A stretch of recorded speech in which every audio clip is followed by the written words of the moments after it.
In the pull-down circuit, the 4.7 k ohm resistor connects P0 to ground. So the input pin is normally at logic low 0, which means the LED is off. But when the push button is pressed, P0 is connected to 3.3 volt, changing the input to logic high, which means the LED is turning on.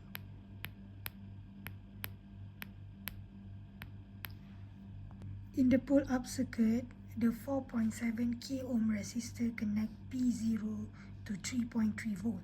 So the input pin is normally at logic high, which means the LED is turning on when the push button is not pressed.